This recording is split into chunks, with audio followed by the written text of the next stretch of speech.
Magandang umaga mga ka-happy hour. Narito ang mga balita para sa MBC TV Network News Update 9 AM edition. Sekyu na nagtaboy, sumira sa sampagitan ng batang vendor sa isang mall, sinibak. Yan ang MBC TV Network News ni Wina Pearl Hesoro. Sinibak na ang security guard at hindi napapayagang makapagserbisyo pa sa alinmang mall ng SM matapos ang mangyaring pagtatalo ng CQ at batang estudyante sa labas ng mall sa Mandaluyong. Sa inilabas na pahayag ng SM Mega Mall tungkol sa insidente, sinabi nitong kinokondena nila ang nangyari sa bata. Sa viral video makikita ang pagpapaalis ng CQ sa batang babae habang bitbit ang itinitinda niyang sampagita. Tumindi ang tensyon sa pagitan nila nang sapilitan ng pinaalis ng guard ang bata at inagaw ang sampagita para sirain.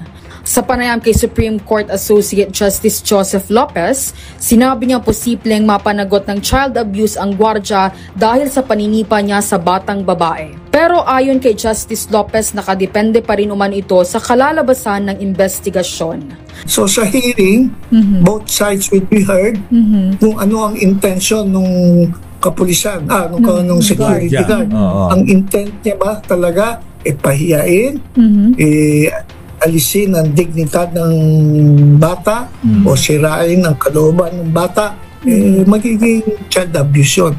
Kung wala naman siyang intent na gano'n, ang kanya lang para sabihin sa bata, medyo umalis ka na dyan, hindi kayo pwede dyan. Or laban yung bata, iniiwasan niya lang na lalo pang lumaki yung gulo, baka it will not amount to child abuse. So it depende. Para sa MBC TV Network News, ito si Wina Hesoro ng DZRH, una sa Pilipinas, una sa Pilipinas.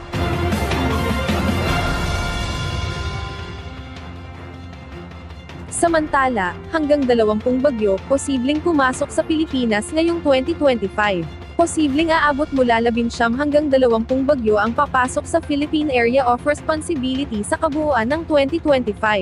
Ayon kay Philippine Atmospheric Geophysical and Astronomical Services Administration Administrator Nathaniel Servando, posibleng tig-isang bagyo ang papasok sa mga buwan ng Enero, Pebrero, at Marso. Pagkatapos ng summer, inaasahan na muli ang mas madalas na pagpasok ng mga bagyo sa bansa, kung saan maaaring maranasan muli ang 2 hanggang 3 bagyo sa isang buwan, tulad ng mga nangyari sa nakalipas na taon. Una nang inilabas ng Weather Bureau, ang listahan ng 25 pangalan ng mga bagyo ngayong taon, kasama ang 10 auxiliary name o karagdagang mga pangalan.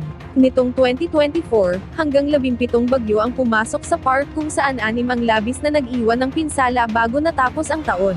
Ang mga ito ay ang mga bagyong naranasan ng bansa mula Severe Tropical Storm Christine hanggang Super Typhoon Pepito, na pawang naranasan sa huling quarter ng 2024. At yan ang mga balita para sa MBC TV Network News Update 9 AM edition. Abangan ang mga susunod na balitaan mamaya para sa 10 AM edition.